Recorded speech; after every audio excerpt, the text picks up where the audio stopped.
राधा का छोटा सा परिवार था जिसमें इसके पति मोहन के अलावा इनका एक बेटा रमन भी था। जब रमन छोटा था तो सभी इसे एक और बच्चा करने की सलाह दिया करते थे। अरे राधा, अब तो तेरा रमन भी बड़ा हो गया है, अब तुझे दूसरे बच्चे के बारे में सोचना चाहिए। नहीं गीता मोहन जी, और मैंने ये तय किया है कि हम दूसरा बच्चा प्लान नहीं करेंगे। ईश्वर की कृपा से हमारा एक छोटा सा सुखी परिवार है। हम तीनों एक दूसरे के साथ बहुत ही खुश और संतुष्ट हैं। हमें अपने जीवन में किसी चौथे की जरूरत महसूस ही नहीं होती।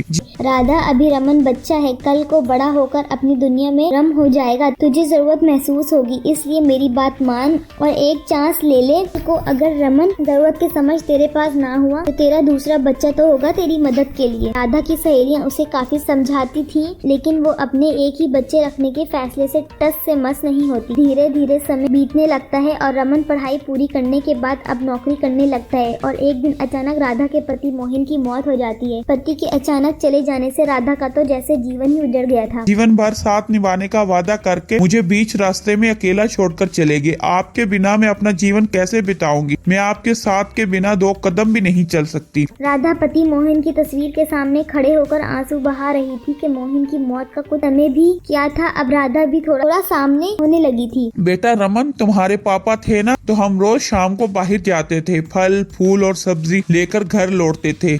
जब से वो गए हैं मेरा तो घर की चौखट लांघने को मुश्किल हो गया है। आज तो रविवार है ना, चल बेटा आज हम बाजार चलते हैं, घर का काफी सामान भी लेना है। माँ, घर का सामान ऑनलाइन मिल जाता है, फिर बाजार से सामान लाद कर लाने की क्या जरूरत है? माँ जी, सामान की लिस्ट लेकर रमन सारा सामान ऑनलाइन ऑर्डर कर देता है। बेटा आज मुझे समझ में आ रहा है कि मैं कितनी अकेली हो गई हूँ। मोहन के जाने के बाद तो जैसे मुझसे इस घर में बात करने वाला भी कोई नहीं रहा। मोहन मुझे समझते थे, मुझे बाजार लेकर जाते थे ताकि बाहर आने जाने से ताजगी बनी रहे, लेकिन बेटे के पास माँ को समझ या बात करने के लिए समय ही कहाँ है। धीरे धीरे राधा अकेलेपन का शिकार होती रहती है। बेटा रमन पूरा दिन ऑफिस में रहता, शाम को घर आता तो मोबाइल में आंखें पड़ाए रहता। एक दिन रमन की बुआ का फोन आता है। अरे भाभी, कैसी हो? क्या चल रहा है आजकल? ठीक हूँ जीजी, आप सुनाओ, आज कैसे याद कर लिया? भाभी, रमन के लिए एक बढ़िया ऐसी लड़की देखी है मैंने, कहो तो बात चलाऊं? जीजी आप पहले लड़की का बायोडेटा भिजवा दो, रमन देख लेगा, फिर आगे बात बढ़ाते हैं। थोड़ी देर में बुआ जी ने लड़की पूर्वा की तस्वीर और बायोडेटा भिजवा दिया। लड़की तो बहुत अच्छी है। राधा को पूर्वा पहली नजर में पसंद आ गई थी, इसलिए बस झट मंगनी और पट ब्याह करके पूर्वा राधा के आंगन में आ गई थी। पूर्वा घर में क्या आई, राधा को तो जैसे इसकी तन्हाई का साथी मिल गया। अब तो राधा की जबान पर बस पूर्वा ही पूर्वा रहती। पूर्वा बेटा आज मालपुए बना रही हो, खाओगी ना? अरे वाह मम्मी जी, मालपुए तो मैं खाऊंगी भी और आपसे सीखूंगी भी। चलिए ना दोनों साथ मिलकर बनाते हैं। पूर्वा की बात सुनकर राधा के चेहरे पर बड़ी सी मुस्कान खिल गई। क्यों नहीं, चलो मैं सिखाती हूँ तुम्हें। राधा और पूर्वा बातें करते करते रसोई में मालपुए बना रही थी और पूरा घर इनकी हंसी से महक रहा था। सुनो तो जरा। रमन, मैं रसोई में हूँ, आप बताइए ना क्या बात है? अरे मेरा पर्स नहीं मिल रहा। कबर्ड में देखिए, सामने रखा है। अरे तुम आ जाओ ना एक बार। वो रमन डिस्टर्ब मत करिए ना, देखिए सामने ही रखा है। अरे हद हो गई है बिल्कुल। मेरी पत्नी के पास मेरे लिए समय ही नहीं है, जब देखो तब माँ के साथ लगी रहती है। ठीक है, मैं भी जा रहा हूँ ऑफिस, मत आओ। रमन नाराज होकर ऑफिस चला जाता है। इसे उम्मीद थी कि पूर्वा कुछ देर में इसकी नाराजगी दूर करने के लिए फोन जरूर करेगी। ऐसे ही इंतजार करते करते पूरा दिन बीत गया, लेकिन पूर्वा ने पति रमन को कोई फोन नहीं किया। शाम को आज शाम की मूवी की टिकट ले लेता हूँ, दोनों एक साथ फिल्म देखेंगे तो नाराजगी भी दूर हो जाएगी। रमन खुशी खुशी घर में दाखिल होता है तो देखता है कि घर में माँ की उम्र की काफी सारी औरतें जमा है और पूर्वा इन सभी को चाय नाश्ता परोस रही है। कौन है ये लोग, यहाँ क्यों आए हैं? रमन, आप जानती भी हैं माँ अपने दोस्तों से कितने समय से नहीं मिली। पापा जी के जाने के बाद वो घर से बाहर ही नहीं निकली। जब उन्होंने मुझे ये सब बताया ना, तो मैंने माँ के लिए एक सरप्राइज प्लान कर लिया और उनके सारी सहेलियों को घर पर बुला लिया। पूर्वा, मैं हम दोनों के लिए मूवी की टिकट लेकर आया हूँ, चलो हम दोनों आज फिल्म देखने चलते हैं। अरे कैसी बात कर रहे हो आप? घर पर इतने सारे मेहमान आए हुए हैं, मैं मम्मी जी को अकेले छोड़कर नहीं जा सकती। माँ को अकेला छोड़कर नहीं जा सकती, लेकिन मुझे मना कर सकती हो। पूर्वा की बात सुनकर रमन नाराज होकर अपने कमरे में चला जाता है। बीतते समय के साथ पूर्वा सांस राधा के और भी करीब आती रहती है। कल हमारी हाफ एनिवर्सरी है।